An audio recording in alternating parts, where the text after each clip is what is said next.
bonsoir tout le monde. J'espère que vous allez bien. Moi, c'est Absatou Deme, étudiant en L3. Je voulais juste un peu plus d'explications sur la couverture du livre, avec aussi les couleurs que j'ai eu à constater. Merci beaucoup. Je m'appelle Henri Benoît Mbaïdiaw, élève en deuxième année de formation à l'école polytechnique de Thiès.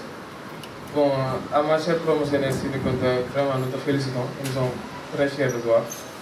Maintenant, je voulais savoir, je n'ai pas encore lu le livre, mais je voulais savoir quels sont les personnages qui t'ont le plus marqué dans le livre. Moi, c'est Mohamed Dité, élève ingénieur en 4e année de formation à l'école polytechnique de Thiès. Bon, je ne sais pas si la question va s'adresser à l'éditeur ou à l'autrice, pas pour moi.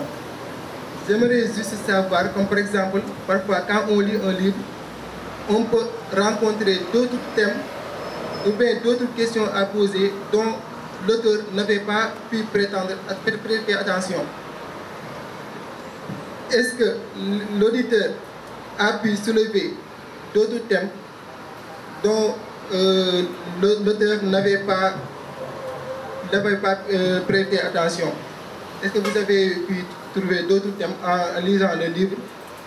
Parce que parfois, on peut dire que le livre, la couverture en tant que tel, c'est le reflet de la réalité, de ce qui est contenu dans le roman.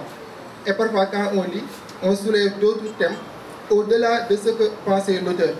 Donc, l'auditeur, je voulais savoir si vous avez pu trouver d'autres thèmes que l'auteur n'avait pas pu penser. Cher Michel, en fait, l'éditeur respecte à la lettre l'écriture de l'auteur.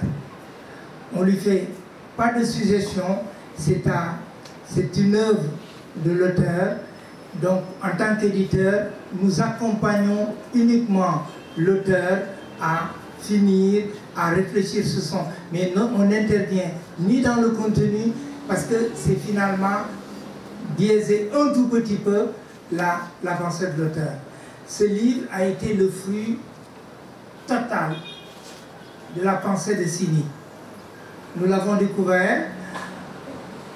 On peut lui faire des suggestions si elle accepte, parce qu'on a un comité de lecture qui est dirigé par un auteur. Et moi-même qui vous parle, j'ai écrit plusieurs ouvrages. Et Messini nous a surpris par sa maîtrise de la langue et la maîtrise effectivement de l'écriture. On lui suggère ni de thème, ni rien. Ce livre a été écrit du début à la fin par Philippe. C'est tout ce que je pourrais vous dire. Et pour ceux qui veulent écrire, on peut accompagner effectivement dans la manière, on peut accompagner, mais on n'intervient pas sur le contenu d'un livre. Merci. Pour la première question, je pense, vous alliez demander une explication sur la couverture du livre. Au tout début, j'avais beaucoup de propositions. Monsieur David m'avait fait beaucoup de propositions, mais je peux dire que c'est celle-là qui m'a le plus marqué, de par les couleurs, mais aussi de par ce qu'elle me présente. Quand vous voyez, par exemple, ici ce roman, cette couleur-là que vous voyez, ça montre quelque chose qui reflète le titre. Donc quand vous voyez cela, peut-être que, bon, en tout cas moi c'est ça que j'ai pensé, on voit une nation qui est en détresse, des gens qui veulent en fait un changement. Et cette main-là, c'est la main qui porte tout ça. Donc c'est la main-là qui est peut-être, je dirais, c'est celle qui représente la puissance, celle qui représente l'espoir. C'est celle qui représente, ce qui porte vraiment la nation, ce qui porte la nation au changement. D'où la couleur là qui est assez lumineuse, si vous voyez la couleur qui est assez vive, contrairement à ce qui est au fond là, qui est plus sombre. Donc ça montre un peu le changement, ça montre la métamorphose de cette nation-là, imaginaire des Africains. Bon, je ne sais pas si ma réponse te satisfait ou bien si tu veux d'autres détails.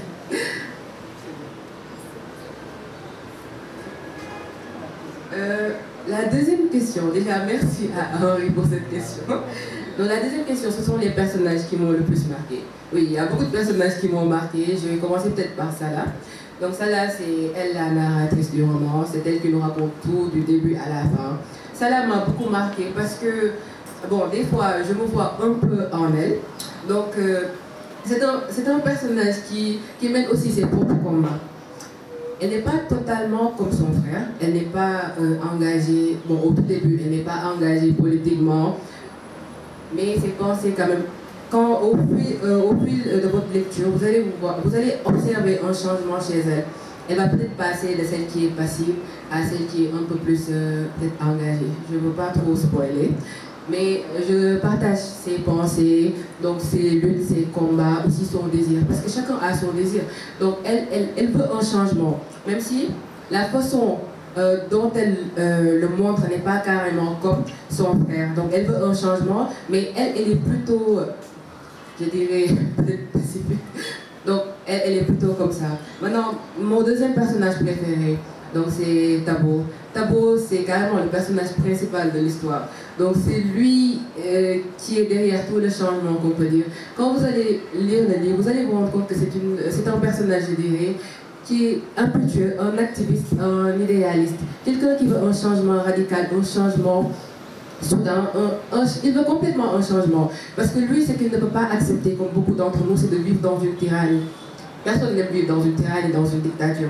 Donc lui, il est un personnage qui dénonce les actes et qui n'a pas peur des conséquences de ses actions. Parce que là, il va juste à l'aveugle.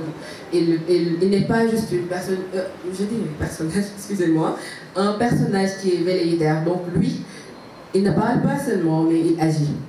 Il agit, il voit déjà la nation, donc parfois il ne va pas seulement regarder son propre intérêt, mais l'intérêt de toutes ces nations. Donc dans ce roman, j'ai voulu un peu saluer ces personnes-là qui mènent des combats pour le bien de tous. Bon, je ne sais pas trop si ma question te satisfait, mais c'est ce que j'avais à dire. Il y a plusieurs autres personnages.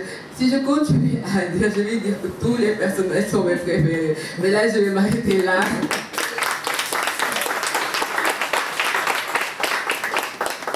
Bonsoir tout le monde, je me nomme Nouvella Sylvita, élève en seconde S. Et cette question est pour l'auditrice, ma chère cousine. Je voulais te demander ton ressenti au moment de la préparation de l'œuvre, si tu avais ressenti de la joie, ou bien du stress, ou bien si tu as été juste confiante. Et si je peux me permettre, et je voudrais aussi savoir qu'est-ce qui était le plus grand déclic pour écrire cette œuvre? Ce qui t'a motivé, ce qui t'a plus motivé à écrire Zahafrika, Métamorphose d'une nation. Merci à ma très chère cousine pour cette question intéressante, parce qu'elle me permet quand même de me parler de ce que j'ai ressenti quand j'écrivais ce roman en tout cas. Bon, je dirais que c'est un mélange des trois.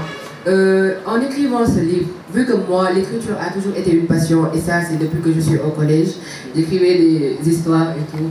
Donc quand c'était m'est apparu, ça a été une... Je ne peux même pas décrire en fait ce sentiment, mais j'ai été vraiment exultée. J'ai été hâte de continuer. Au fur et à mesure que j'écrivais les chapitres, j'avais hâte de finir le roman, j'avais hâte d'être lu. J'avais hâte aussi de présenter ça à un éditeur qui publierait mon roman en tout cas. Donc j'ai ressenti de la joie. Bon, je n'ai pas vraiment eu de doute. Pourquoi? Parce que vu que l'écriture est une passion pour moi, je me suis dit que quand on fait quelque chose qu'on aime, le plus important c'est ce qui nous satisfait en fait. Ce qui fait notre plaisir, ce qui nourrit notre cœur et notre âme. Donc je n'ai pas vraiment douté sur le fait que les gens aimeront le roman. Parce que moi, en personne, ça a fait mon plaisir. Donc, c'est vraiment un bonheur, une joie que certaines personnes m'aient fait un retour, que le roman les a vraiment plu. C'est vraiment un plaisir pour moi. Maintenant, ce qui m'a motivée, je pense que je l'avais souligné au tout début. Ce qui m'a inspiré, c'est que nous sommes dans un continent, comme je l'avais dit, avec plusieurs défis, mais qui est riche. Donc, pourquoi j'ai choisi une œuvre engagée? Je me suis dit que écrire déjà, c'est une forme d'engagement. C'est porter une voix qui dénonce, une voix qui raconte, donc une voix qui peut-être éveille les gens. Donc je me suis dit, en écrivant ce roman qui est un mélange de mon expérience, mais aussi de vos expériences, j'ai voulu montrer ce reflet de la société. J'ai voulu montrer nos tares, mais aussi nos richesses, parce que nous sommes dans un continent qui a peut-être beaucoup de défis, mais qui est quand même très beau et très riche. Est-ce que ça te va comme réponse?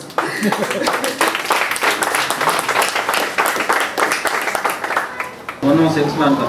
Elle est ingénieure en première année à l'école polytechnique de Thiès.